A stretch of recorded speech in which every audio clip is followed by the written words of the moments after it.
in-depth investigation.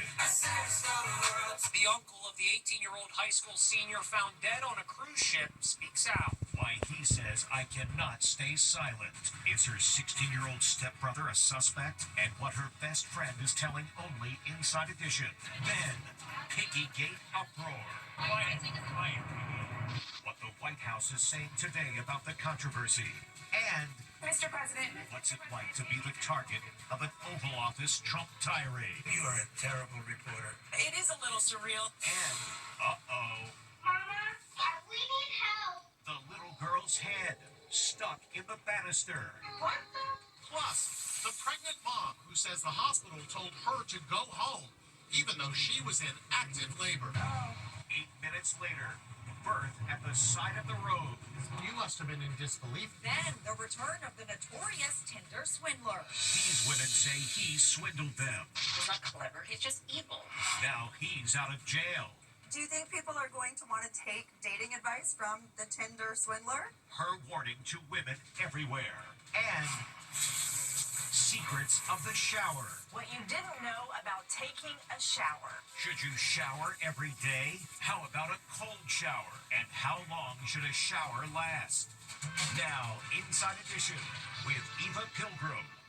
Hello and thanks for joining us. Shocking developments in the death of an 18-year-old high school cheerleader whose body was found stuffed under a bed on a cruise ship. Is her own stepbrother a suspect? Meanwhile, another relative lashing out that he cannot stay silent. Stephen Fabian has the very latest. Shocking new details are emerging today in the mystery death of an 18-year-old cheerleader found dead on a cruise ship. Court documents in a custody case say Anna Kepner's 16-year-old stepbrother is a suspect in the FBI investigation.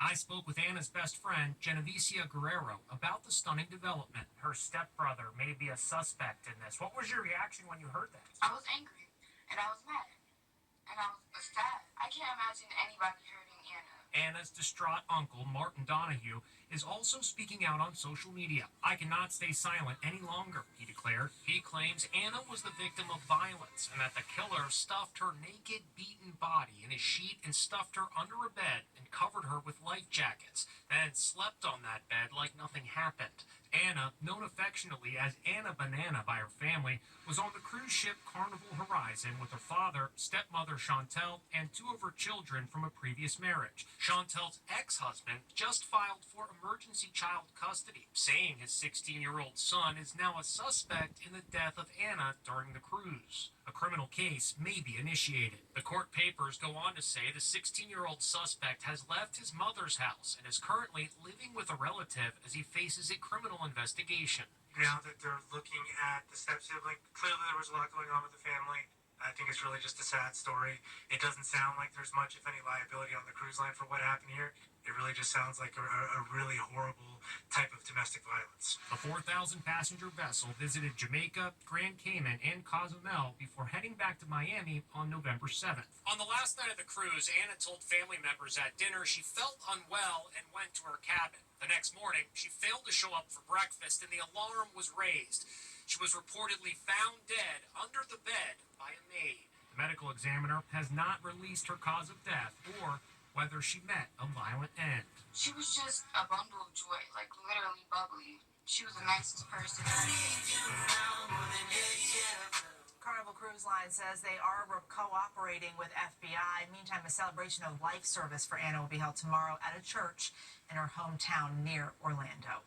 President Trump and First Lady got all dressed up for a black tie dinner in honor of the Crown Prince of Saudi Arabia, while outside, Piggygate was building. Fallout continues over what the president said to a female reporter who asked a question he didn't like about the Epstein files. First Lady Melania looked stunning last night in an emerald green strapless gown as she and the president hosted the Crown Prince of Saudi Arabia. This room is loaded up with the biggest leaders in the world, business, sports. As President Trump was celebrating with his high-profile guests, including Elon Musk and soccer star Ronaldo, he faced more backlash over his treatment of a reporter on Air Force One. Quiet. This was still really shocking. It is demeaning language, it's unacceptable language, and I'm noticing people are truly outraged about it. But the White House is defending the president today and blaming the reporter, Catherine Lucy of Bloomberg News. This reporter behaved in an inappropriate and unprofessional way towards her colleagues on the plane, a White House spokesperson says in a statement. If you're going to give it, you have to be able to take. Bloomberg News responded, our White House journalists perform a vital public service, asking questions without fear or favor. We remain focused on reporting issues of public interest fairly and accurately. I think you are a terrible reporter. Another reporter berated by Trump, ABC News chief White House correspondent Mary Bruce, is being praised for keeping her cool. You're a terrible person and a terrible reporter. Right after Trump insulted her, she was caught on a hot mic. Did well. Thank you. It's going to take more than that to scare me. Mary Bruce spoke about the incident on GMA today. Thank you for your reporting and your willingness to ask these types of questions. It must be surreal for you, Mary. It is a little surreal, and Robin, thank you for that, but it is also just our job, and we're going to continue to do that. Well, thank you for that. I worked with both Catherine Lucy at Bloomberg and Mary Bruce at ABC News in my prior life. They are world-class journalists. They are fair. They were asking serious questions. Yeah. And the late-night comics had plenty to say about Piggygate.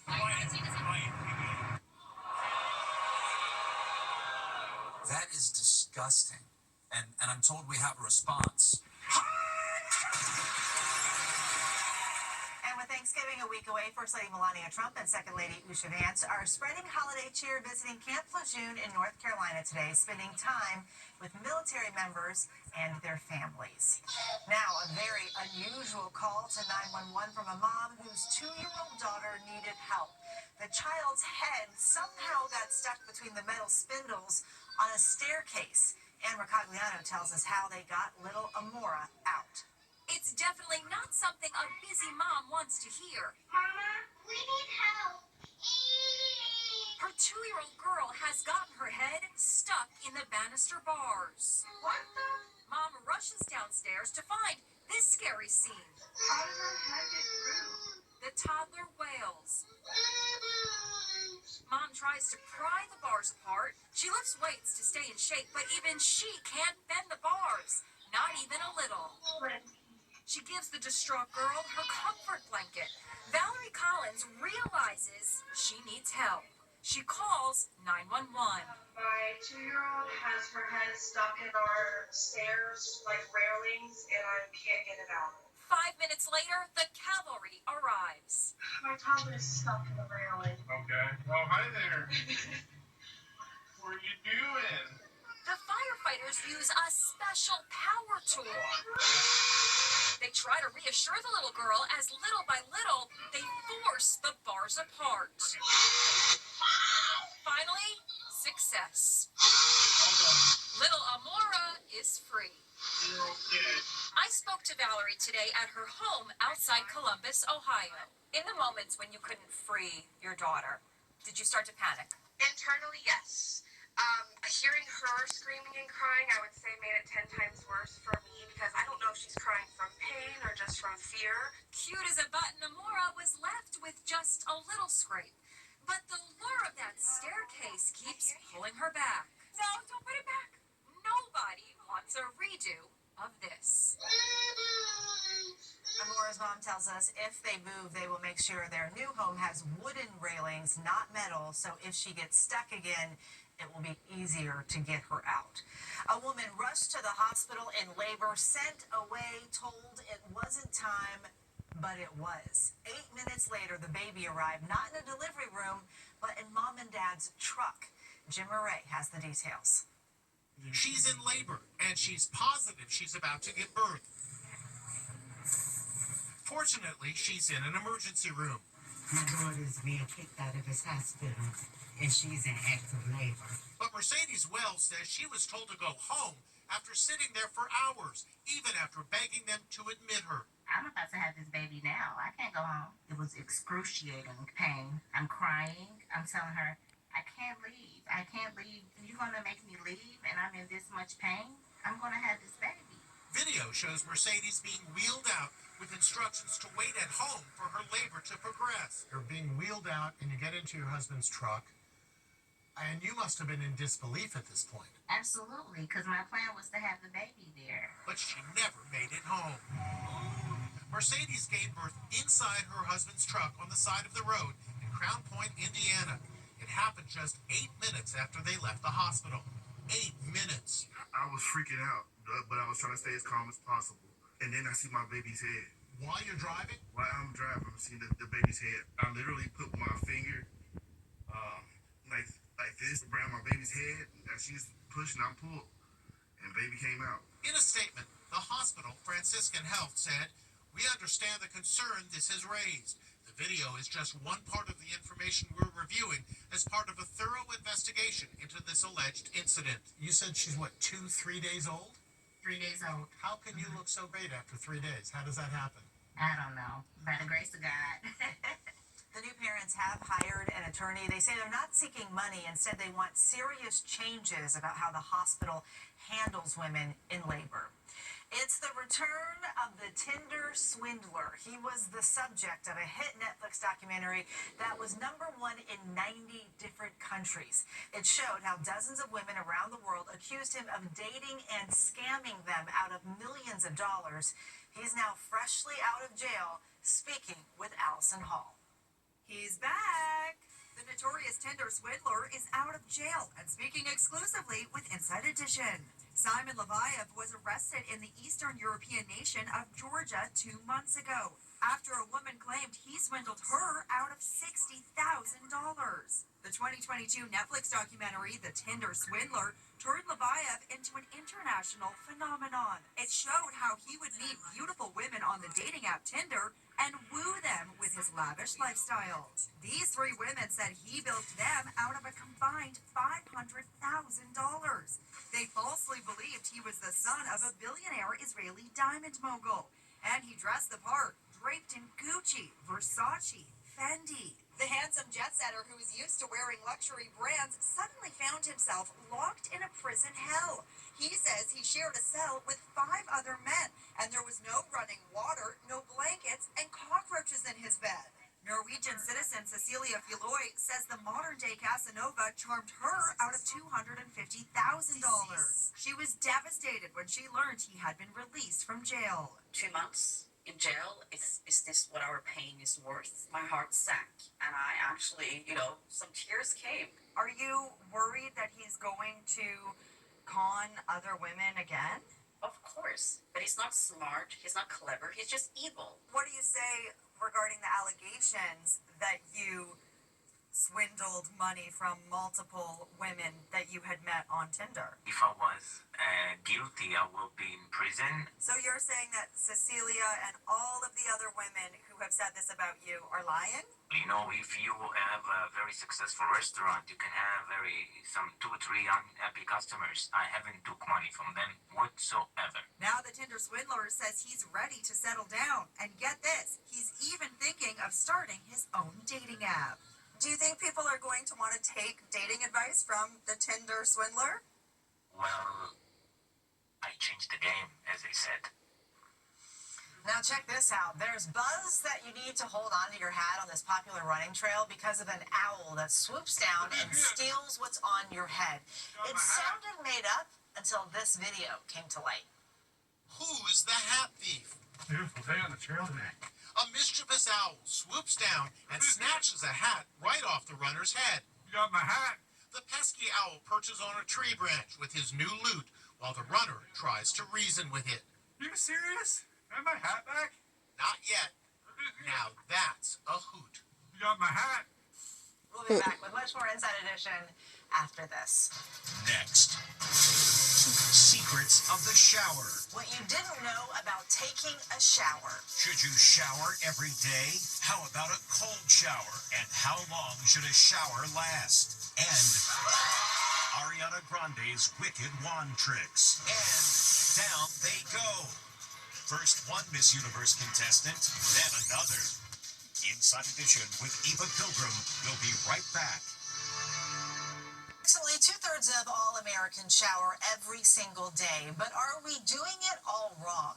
Dermatologists agree when it comes to skin safety, how you shower makes all the difference. So you think you know how to shower? Just hop in, lather up, dry off, and you're done. Well, not so fast. Now we're revealing secrets of the shower. Right off the bat, should you shower every day? Dermatologist Dr. Doris Day says it depends on how active you are and how dry your skin is. So in the winter, when the air is naturally drier, and if you're not very active, you could shower even every other day or even less often, every third day. Dr. Day told our model, Tina Lindahl, to avoid extremely hot water. It can make the skin drier. You pull the natural oils out of your skin, and you scald and heat the skin, which puts it into stress. How about a cold shower? It's not easy to do, but cold showers help you neurologically. They help with memory. They help with longevity. And how long should a shower last? Typically, 5 to 7 minutes is all you need to get done a shampoo, a conditioner, shaving if you have to, and a cleansing. How soapy should you get in the shower? You don't have to use soap on all parts of your body. You can just cleanse underarms and private areas that tend to need more cleansing, and the rest, just a good rinse is all you need on most days. And there's a right order. Dr. Day says shampoo first, then condition your hair, and shower last, so you don't leave any conditioner residue on your body, which helps avoid skin irritation. Now you know the secrets of showering. And what time of day should you shower? Bathing in the morning helps you focus, be more productive, and enjoy a moment of calm before your hectic day gets underway. While showering at night can relax muscles and help the body wind down for sleep. When we come back, Ariana Grande's Wicked Wand Trick. You know she can sing and you know she can act, but did you know Ariana Grande can do this? Look who joined Jimmy Fallon on The Tonight Show. It's Wicked for Good star Ariana Grande. And she's got a hidden talent. She's a majorette. She learned the skill for her new movie, in which she battles the Wicked Witch of the West. She learned her skills well. And drama at the preliminary rounds of the Miss Universe pageant in Thailand. Great Britain. Check out Miss Great Britain, nailing the look of Eliza Doolittle from My Fair Lady as she pushes a flower cart on stage. So poised, so perfect, and then, ouch, what a tumble. But she gets right back up and carries on with the show. But things were way worse for Miss Jamaica. She walked the stage in a flowing evening gown, and then she falls right into the orchestra pit. Paramedics rush on stage and take her away to the hospital, where she was treated for minor injuries. Pageant officials say despite the fall, Miss Jamaica will compete in the final pageant Friday night. And here's something you don't see every day. It's a flash mob of Homer Simpsons. This was the wild scene in Santa Monica, California, where lots of Homers took over the streets. It was all to promote the fact that you can now play the video game Fortnite as popular Simpson characters. That's a whole lot of Homers. Coming up, the Grinch melts a little girl's heart. Finally today, it's that time of year when kids get their holiday photos taken. This little girl got quite a surprise when someone other than Santa showed up. This little girl is posing for a holiday photo shoot. Uh-oh, that's not Santa. It's the Grinch. And she is not happy to meet him. She can't stop screaming. Until the Grinch takes a seat. Wait, she has a change of heart. Maybe the Grinch isn't so bad after all. It's the hello for me. We'll see you next time.